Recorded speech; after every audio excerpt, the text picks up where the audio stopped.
Next up on the list is just doing synthesis. So we'll be going around different worlds and getting synthesis items in order to create items for the nucleus. Great. And maybe, just maybe, we'll get a new, more powerful weapon. So what I'm going to do first is actually exploring up to the end of the world, and hopefully, show you guys one more new enemy.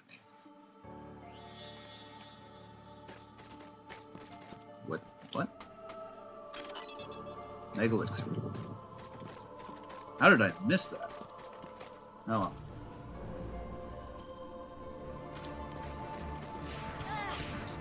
Here we have the Neo Shadows. These are enemies specifically for the final mix, and appear later on in different Kingdom Hearts games as a more common enemy. But these actually are rare enemies. They're actually going to be dropping one of the rare loot that we want to get.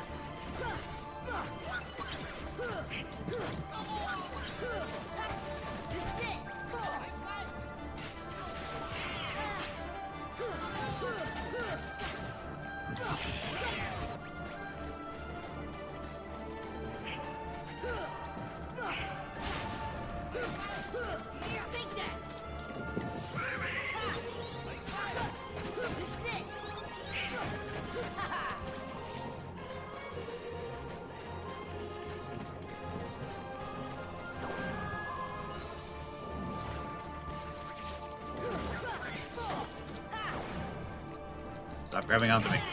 Ow.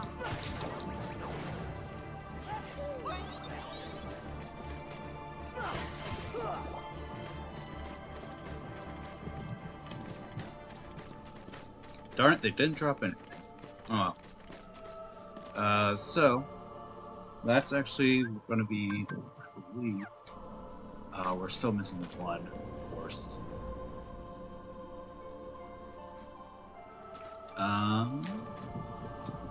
So the only missing enemy that we have left in our journal is going to be the ghost that is in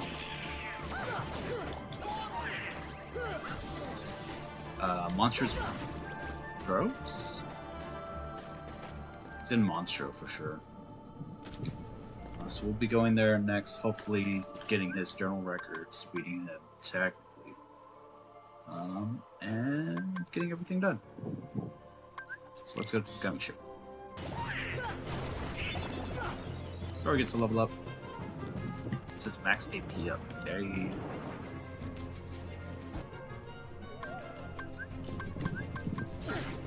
This should help. This should help.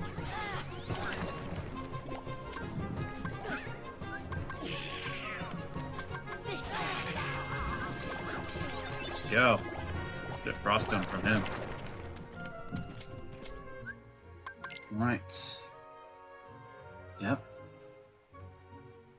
All we've got now is we're missing one Ansem's report left.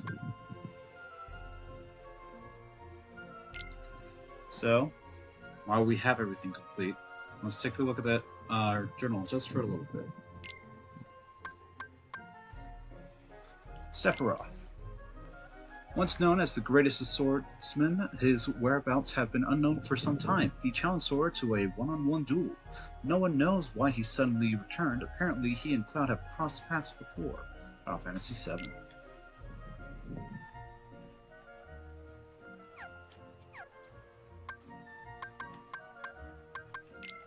Question mark. Unknown, a mysterious figure who appeared in Hollow Bastion.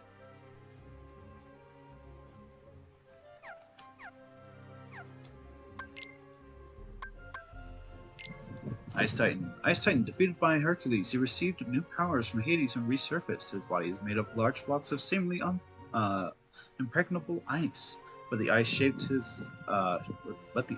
his face is quite fragile. Naturally, he is weak against fire.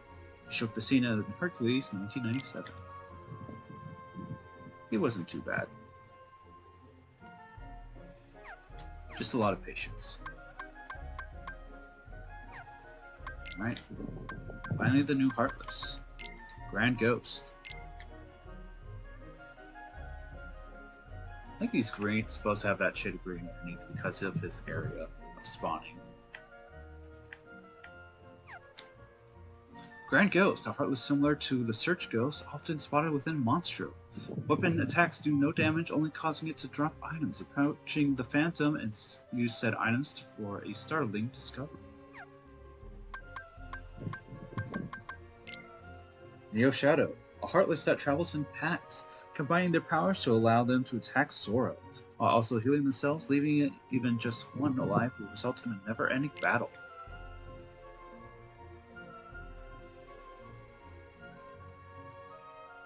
With a few pure Shadow Heartless. Kurtziza. There he is. And all his Kurtziza glory. Heartless having emerged from the keyhole opened by the princess. It swung its 6 powerful arms to attack Sora and company and block their attacks.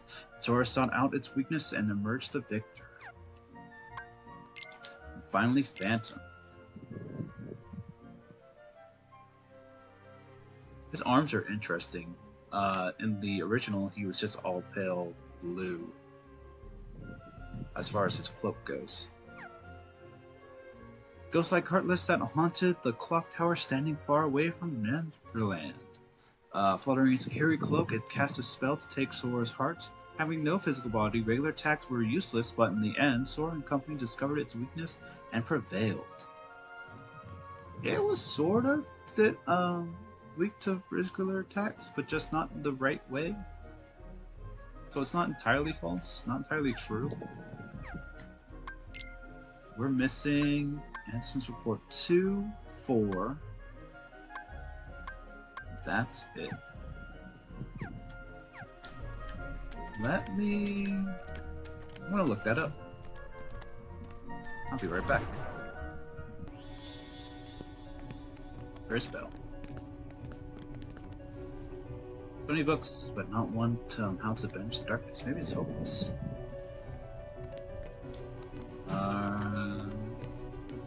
There she is. Sorry, you should read this. Read what? It's a report. It's the rest of Ansem's report. Maleficent must have collected it. Obtained Ansem's reports 2. And obtained Ansem's report 4. And 6. And 10.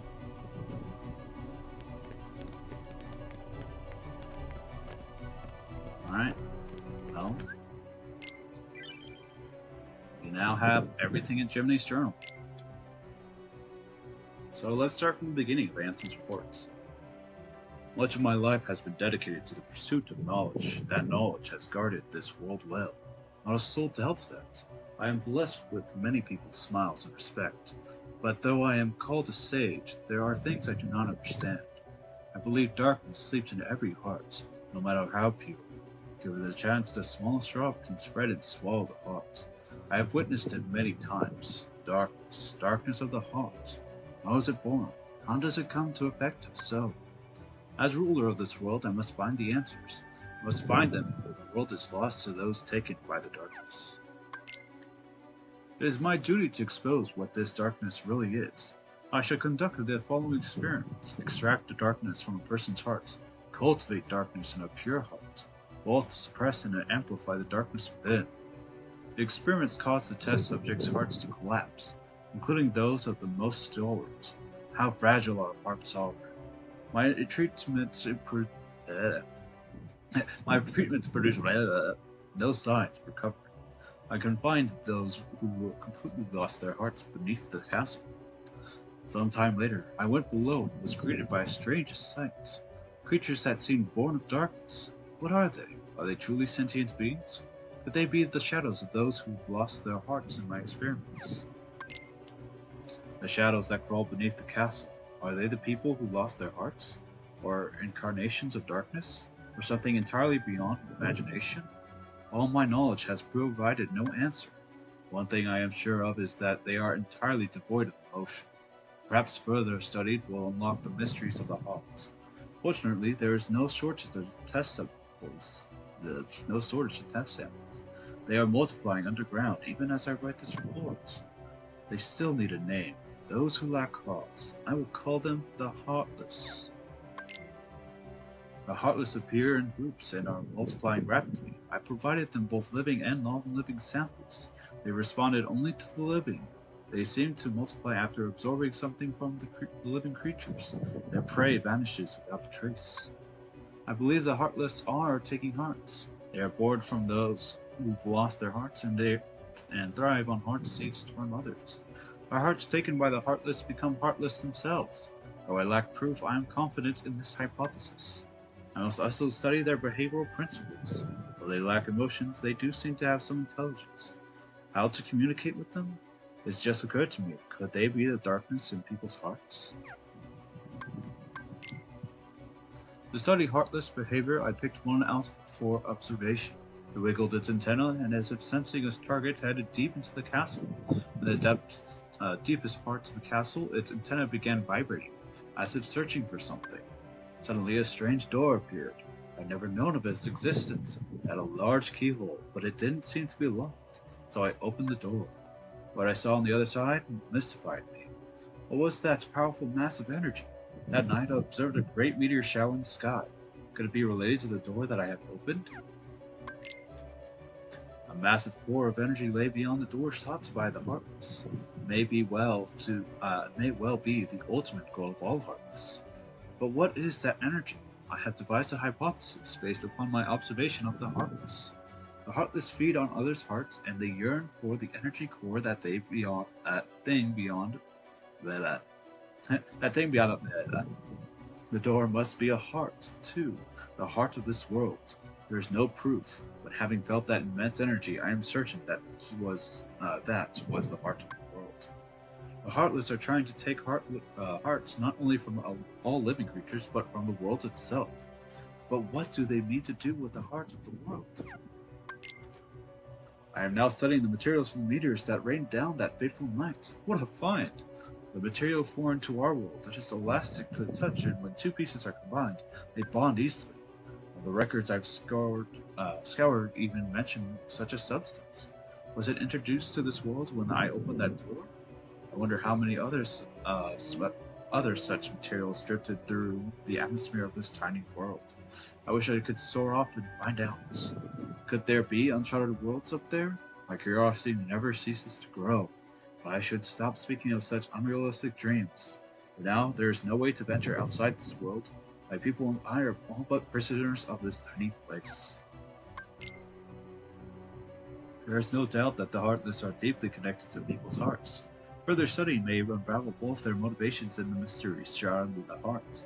As I start, I have built a device that artificially creates heartless. By recreating the conditions that spawn the heartless naturally, I should be able to produce them artificially. This device is the culmination of all my research thus far. The machine's test runs successfully created a heartless. This may be a step toward creating a heart from nothing. The artificially and the naturally created heartless showed nearly identical traits. The two types should remain distinct for the purpose of this experiment, so I will mark the ones that are created artificially. Simply astonishing. Today I had a guest from another world. He is a king, and his vessel is built of the material that composed the meteors.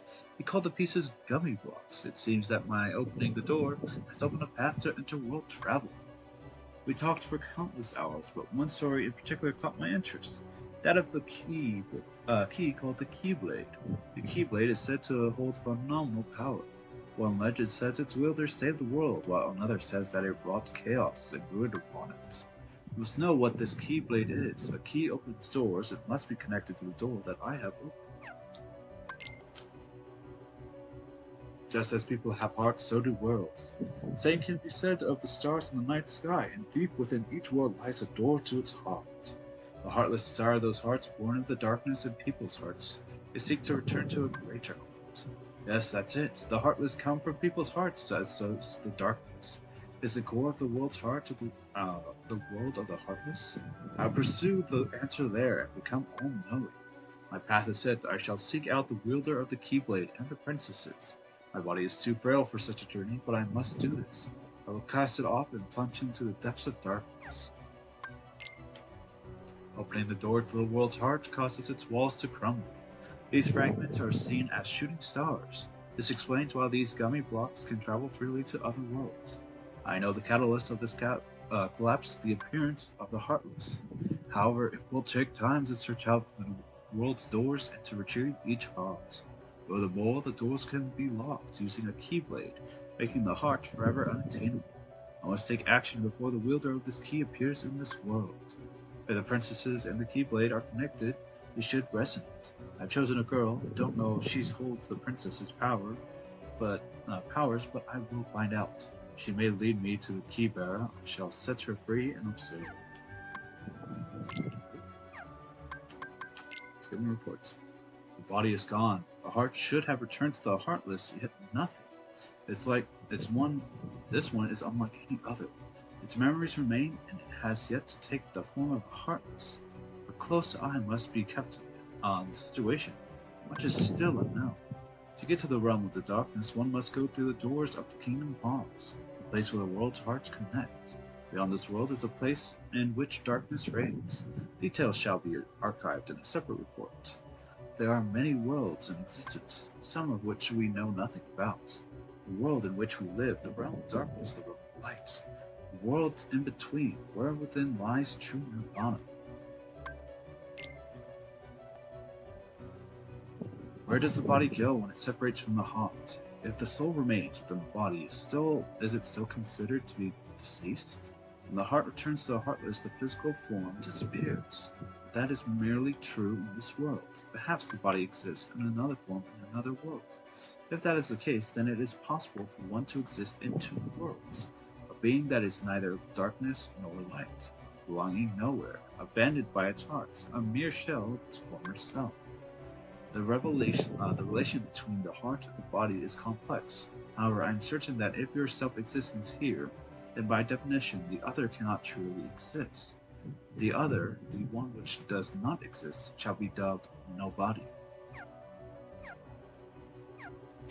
Things to talk about later on. Alright. That for now. Let's gather materials.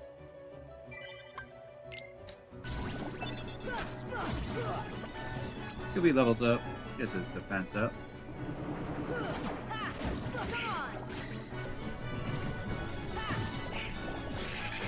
I'm leveled up. Actually, I should talk to Aerith a little bit. And Leon's here. Okay. Ansem disappeared from this world with the darkness. I would believe he died with, defending people from the heartless.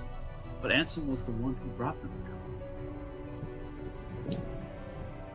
Ansem awaits in the darkness, but there's a little light to protect you, Sora. The power of healing cure has been upgraded to Kiraga. Oh, this is where you get it.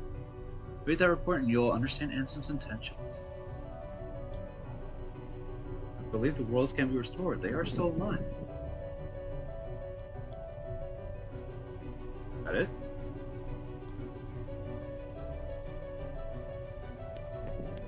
Do you guys have anything to give me? Leon?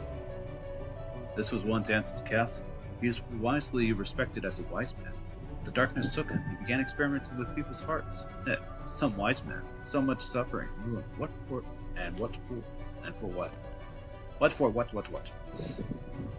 We thought this was Maleficent's doing, but she was just another puppet of the darkness, just like Ansem. The darkness is our real enemy, but how to beat it?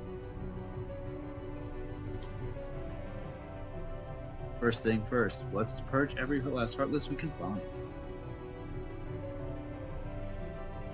I won't use my real name until this world is restored.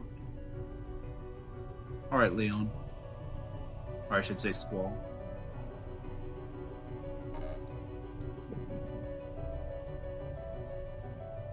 Alright.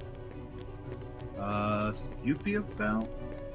I know you three came here, I just don't know where she is.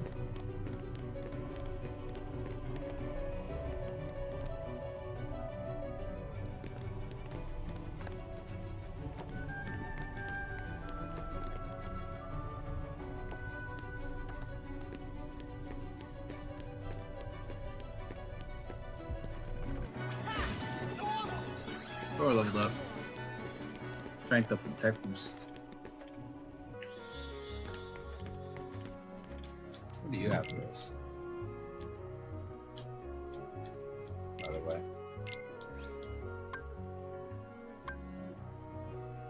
Wizard Ring. Yeah, we got the money.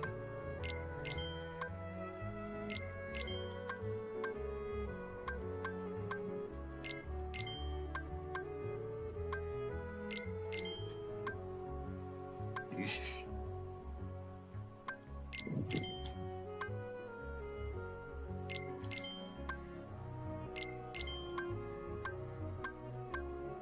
And suddenly we do not have the money.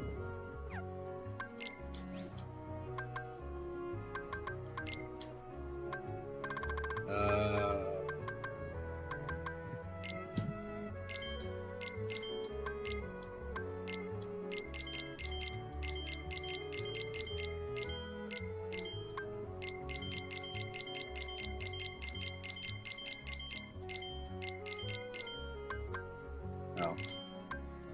Left and right on the keypad.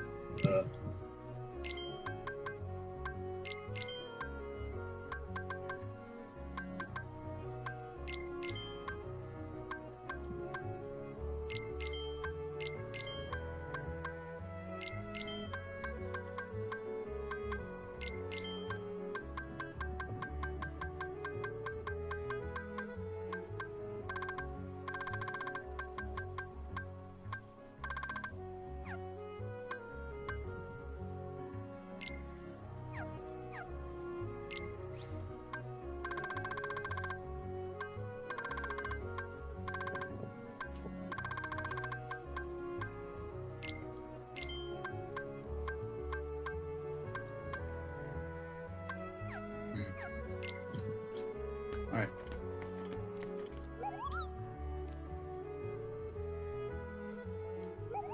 Are you winning? Other one winning all the tournaments? We've heard rumors. Well,